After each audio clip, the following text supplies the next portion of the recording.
Are you ready to begin therapy? Are you struggling to find the right therapist for you? If so, join me today as I discuss with you ways to find the best fit for you and the do's and don'ts of finding the best therapist to fit your needs. Stay tuned.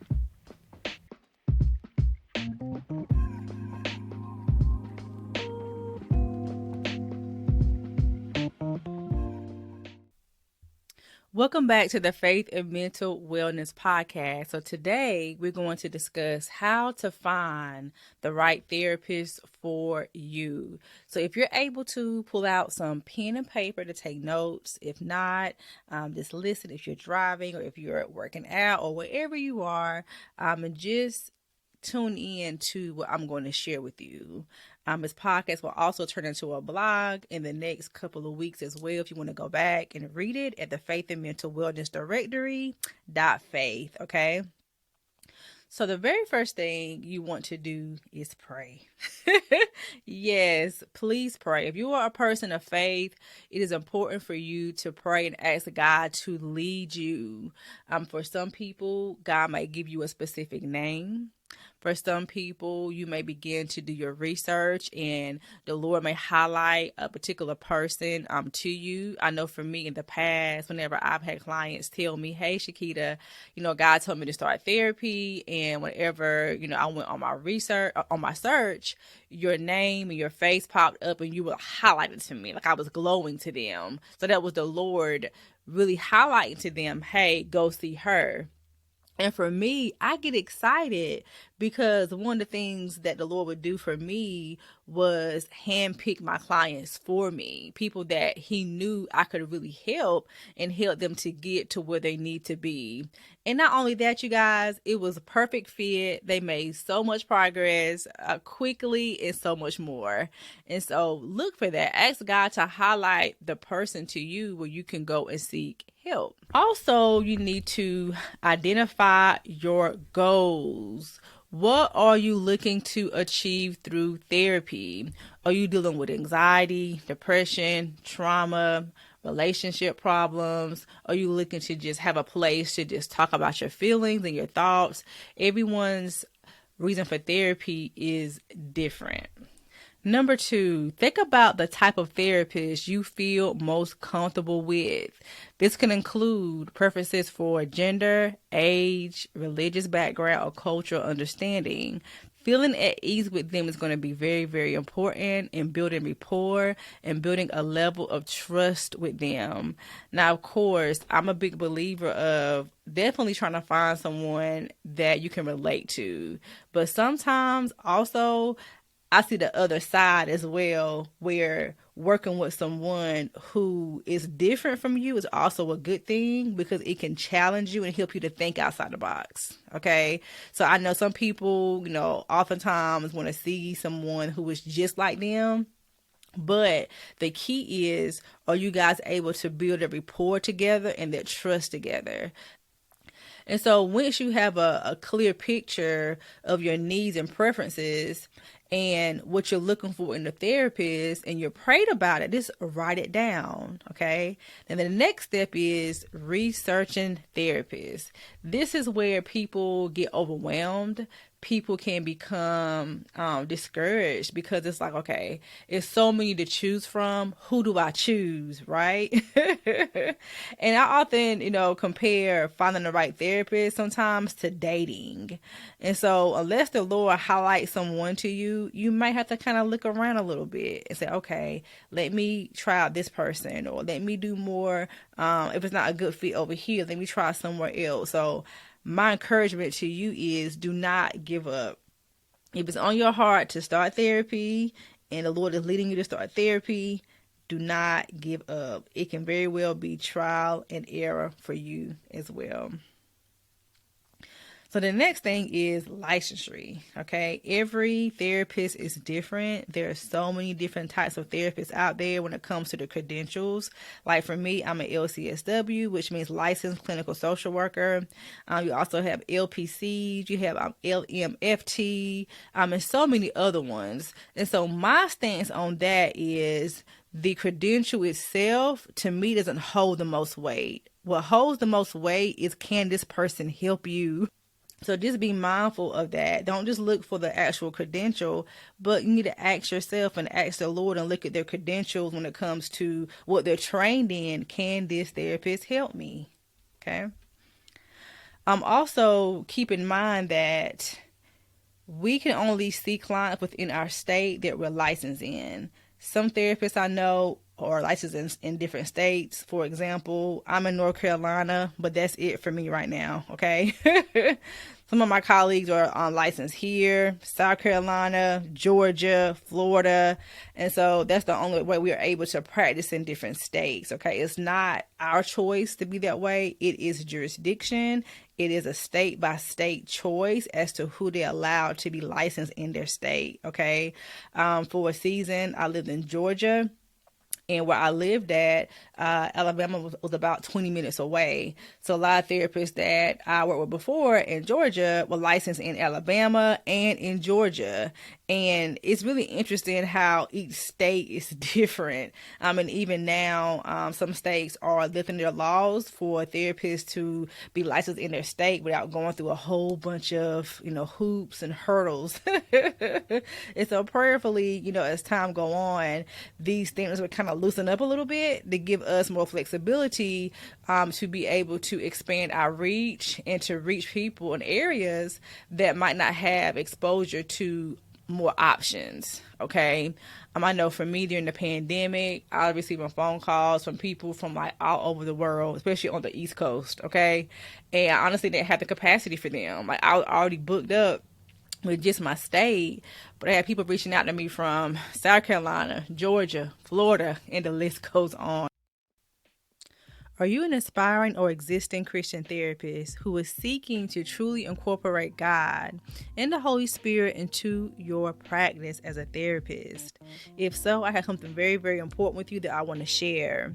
So in 2021, the Lord had given me this vision and a mandate to begin creating content for those who desire to invite Him into the therapy room.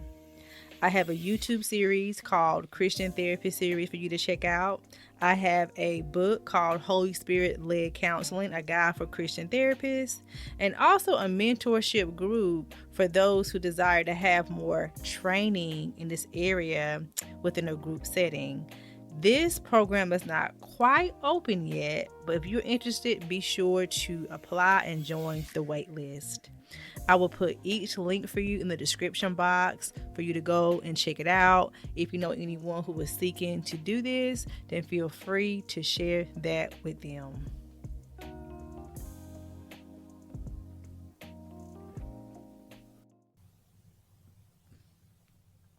The next thing to consider here is whether you want to be seen in person, virtual, or both.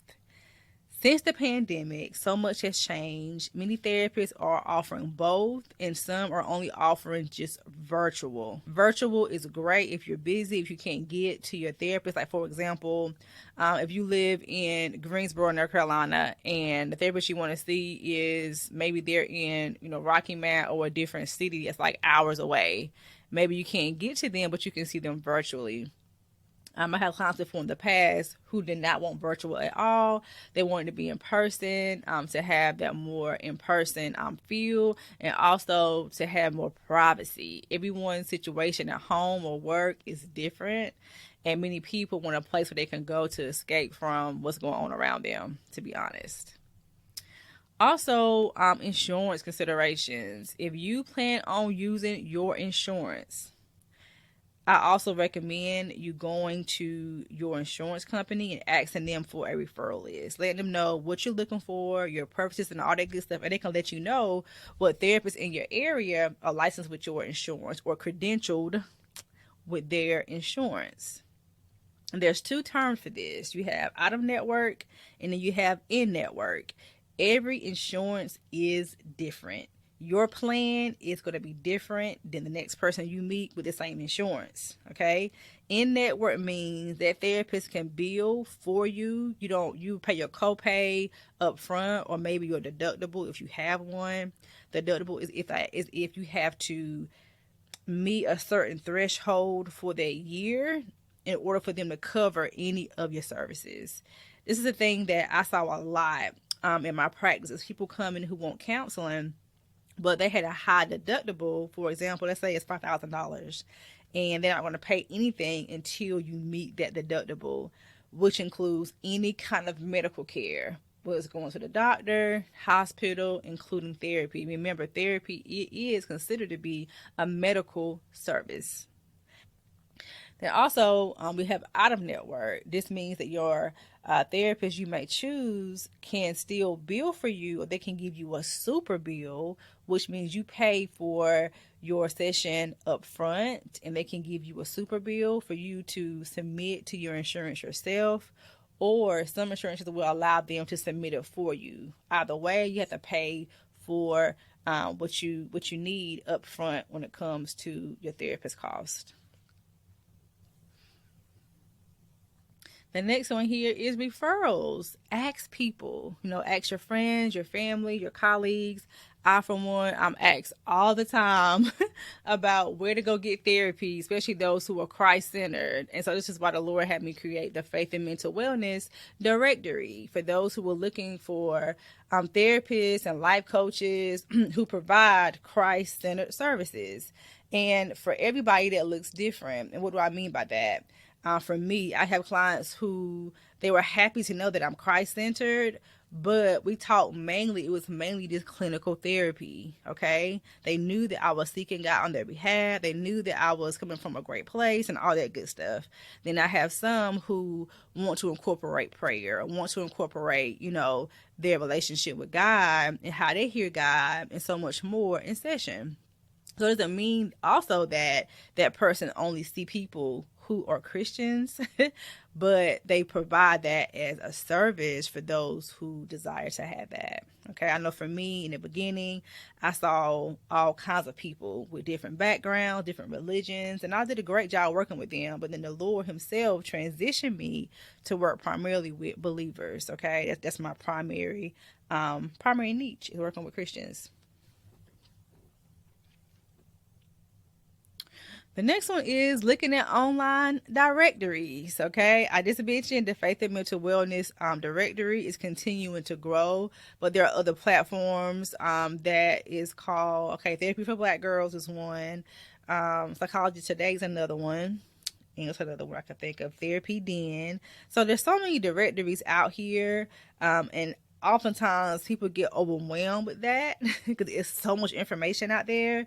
But for each directory, there should be a place for you to narrow down your search by location, by state, by area expertise, by I think race, and so much more. Female, male, and take out time to look at those things. The next one here is social media and reviews. Now, for me, before I, really became active on social media, I had a lot of people who would put reviews for me down on Google My Business. So some profiles will have, testimonials up there. Be sure to read those, okay? Of course, some people might have bad reviews, but it could be because someone became upset about something. So be sure to, read those, but also do your research as well. So once you have chosen a few therapists that may be a good fit for you, it's okay to reach out to them or their admin team to speak with them to make sure they're a great fit for you. Okay. The first thing you can ask them is about their therapeutic approach, right? If you're able to identify what you need therapy for, because that can change once you get in therapy, is to ask them how they typically treat this kind of problem. Okay. They should be able to give you an idea because every client is different.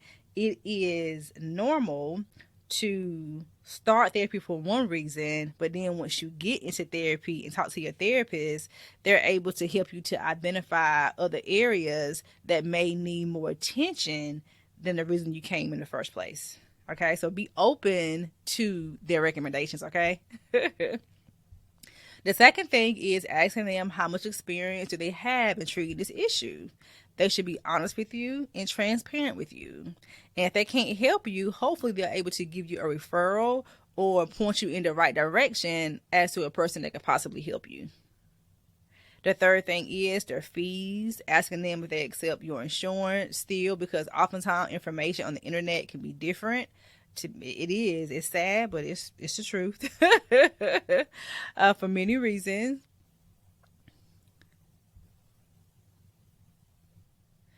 Ask them what their no-show policy is, cancellation fees are, and things like that.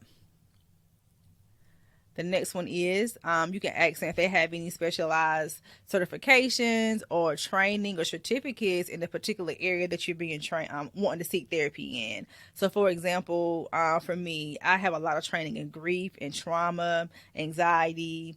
I love those three areas there, and I should be able to articulate to you, hey, I have certification in trauma, certification in grief, okay, and be able to explain to you a little bit about how therapy could go. The next one is communication style. How do they typically communicate with you? Let me explain this to you. So every therapist is different. Some do not mind if you call them in between sessions, and some do. They may have their different rules and regulations as to how they handle that, because they are seeing clients for the most part all throughout the week, or they may have another job, okay? And so ask them like, hey, in between sessions, am I able to communicate with you? They may say yes via email, yes via text, or, it's different, and that is their time. So just be mindful of that. If they are, okay with that, don't abuse it. Don't abuse it. And also, if you're able to, just journal. Make sure that in between sessions, you're journaling how you're feeling, what you're going through, and bring that up to them at your next session. Most therapists don't mind if you reach out to them in between, especially via email, but that does not take the place of having a session with them, okay? So keep that in mind. So just know that finding a therapist can take time, but it's worth the effort to do so. So by understanding your needs and looking at your different options, you can find the right therapist for you. And if it's not a great fit for you, that is okay. Just move on to the next and sit down and meditate on what I explained to you on today about the different ways to find the right therapist for you.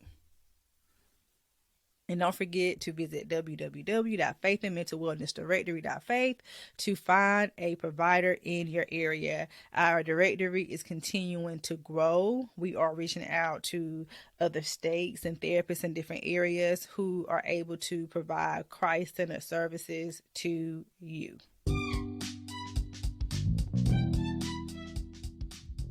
Thank you again for being a part of the Faith and Mental Wellness podcast community. Don't forget to visit www.faithandmentalwellness.faith to learn more about our directory, our virtual meetups that we have bi-monthly for healthcare professionals, and to also learn more about our trainings and other resources. Thank you again for being here, and we'll talk to you guys next time.